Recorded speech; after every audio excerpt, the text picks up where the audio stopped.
For homework, you did the transformations investigation, which required you to vary the value of B and C.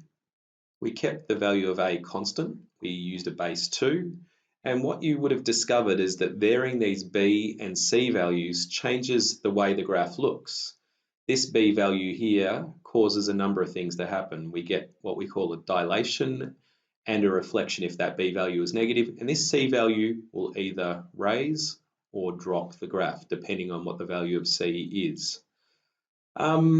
So here it is in summary here. We've got A, our exponential base or growth or decay factor. And again, to talk about the relevance of that at the moment with, this idea of exponential growth of the virus. So if we have an exponential base, which was thought to be, I heard in the news, base 2 of the virus, what that was going to mean is that each person who got the virus was going to give it to 2 other people, or the amount of people diagnosed with COVID-19 was going to be doubling each day. And what we've successfully managed to do is reduce that base. Okay, so by last count, I think it was 1.1 to the x. Okay, and that has this effect of slowing down the growth rate. And ultimately, what we would like to have happen is that this A value, well, is 0 ultimately, but between 0 and 1, that's ideal. So what we've got then is we're going to get this thing of the curve starting to drop back down again. Okay, so that's the exponential growth, or in this case, what the government is targeting there, the decay factor. Now, if this B value is less than 0, so this B value we're talking about here is less than 0, we have a reflection in the x-axis. So our normal graph might look like that. When it's reflected in the x-axis, it goes like that. And it uses the x-axis as like the, I don't know whether it's the right word for it, but anchor or something like that of the reflection point. So that point goes to the other side, that point goes to the other side, that point goes to the other side, etc., etc. If this B value is not equal to 1, we have a dilation by factor B from the x-axis. Okay. If this value of C is not equal to 0, what it does is it's called a vertical translation. That is, we move the graph up or down. So let's have a look at a couple of examples. Got curves of 2 exponential functions here. So we've got 2 to the x and 3 times 2 to the x plus 1. So which one's which? Well, this blue curve must be y equals 2 to the x. How do I know that? Well, a quick substitution, 2 to the 0 is 1, 2 to the 1 is 2, 2 to the 2 is 4. That's definitely 2 to the x. So this red graph here must be y equals 3 times 2 to the x plus 1. So show using the values of A and B how the point 1, 2, which belongs to this point here it is, 1, 2, is transformed to the image point 1, 7 in this. So what's going to happen is that point there is going to change to 1, 7. It's going to be there. So what we're going to note here is that this B value is 3. So we've got a dilation factor 3 from x-axis.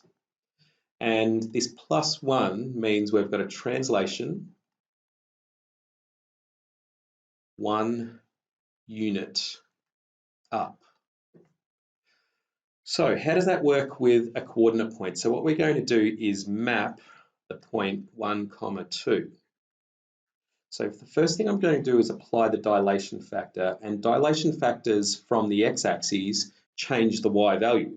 Okay, so what they do is that this value here, when dilated by a factor of 3, what that's going to do is going to be, it's going to take that point and take it to here. It's going to double it, triple it rather, because it starts at 2, there's 4, there's 6. It's going to triple the value there, and that's the dilation from, note that we're going from the x-axis to that point there. So after the dilation factor 3 from the x-axis, our new point is going to be 1, 6. Now what I'm going to do is translate 1 unit up, which also changes the y value when I translate up, to become 1, 7. So what this is called the mapping of a point. So what we've done is gone on a little bit of a journey with the coordinate 1, 2, changes to 1, 6 after the dilation factor from the x-axis, and then changes to 1, 7 after the vertical translation.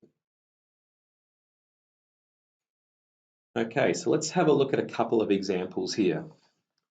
So for these functions, what we've got to do is state the values of A, the base, B, the dilation factor, and C is the vertical translation. So this one here, we've got an A value or a base of 4. That's this thing here, the base. B is the dilation factor, so B in this case is 50. And C in this case is 0. So there's part 1. Part 2. Explain whether this represents exponential growth or decay. So A is greater than 1, therefore we've got growth. 3. Explain the changes in the shape and position of the graph and the equation of the asymptote. Okay, so we're going to have faster growth. No, we're not going to say that. What we're going to say is the y-intercept changes from 0, 1, which is the standard y-intercept for all basic exponential functions that haven't been transformed, to, in this case, if I sub in 0, 4 to the 0 is 1, 1 times 50 is 50, so 0, 50. And the asymptote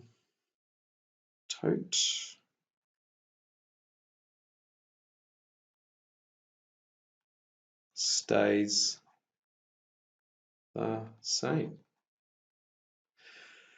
Okay, so did that answer all the parts there? Explain the changes in the shape and position of the graph and the equation of the asymptote. So because it doesn't have a vertical translation, it doesn't go up or down, or the C value is 0, the asymptote will stay the same. So sketch the function showing all key points, intercepts, and draw and label the asymptote. All right, so here it is here. It's going to be 0, 50 is the y-intercept, and it's going to go up through there like so. This is the x-axis, this is the y-axis, and our asymptote is going to run along this line here. We're going to label it y equals 0. Okay, this one here. So our A value or the base is 5. The B value is -10. This means that it's reflected and dilated. And our C value here is -10. Okay, so this is going to be growth because we've got a base of 5 and any base larger than 1 is growth. Shape change in position. So what's happened to the graph here is that it is being dilated by factor, what's the factor? 10 from x. It's been reflected in the x-axis. And what else? It's been translated 10 units down. And the equation of the asymptote, because it's translated 10 units down, the equation of the asymptote is going to be y equals -10. All right, so let's sketch this one.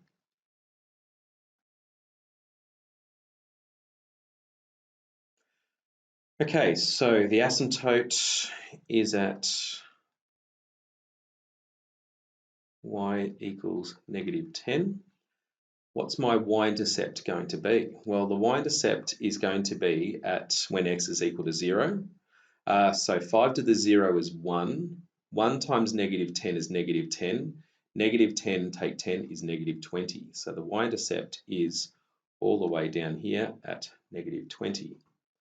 And essentially what's going to happen is the curve is going to come in like that and tail off like so, X, Y.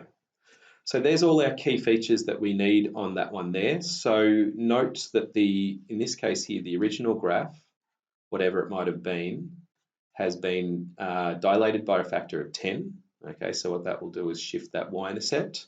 It's been reflected, so it goes down like so, and then translated another 10 units down, so it goes down like that. So it's a good idea with transformations to kind of think about it. 1, the original, then 2, what's happening next, 3, what's happening next, and 4, the final graph. And that will give you an idea of what the final graph will actually look like. Okay. So this one here, let's have a look. We've got an A value of 0.5 or a half, a B value of 7200, and a C value of 100. So that is decay. Because what's happening here is we're going to start with a half, and when that gets multiplied by itself, it becomes a quarter, an eighth, a 16th. So what happens is as x increases, the y values will decrease. Okay, so let's graph this thing. Oh, they ask about the shape, but hopefully the shape will come through in this. So we've got a asymptote of y equals 100. When x is 0, oh, the scale's going to be hideous here. How can I do this properly? What I'm going to do is shift that asymptote. So my issue here, I'm just going to draw this line a little bit lower. My issue here is that I'm going to have to put in an asymptote at 100, and the y-intercept is going to be at when x is 0, so that's going to be 1 times 7,200 plus 1,000 plus 100 is going to be 7,300. So this is not really going to be to scale. Y equals 100, and I'm just going to claim that my y-intercept is here at 7,200. So forgive me for my sins, girls. That is not to scale, not to scale, nor can I, because if that's 100, then that's 200, 300, 400, 500, 600, 700, 800, and hopefully you understand that I'm not going to draw this to scale. Okay, it's going to be too difficult.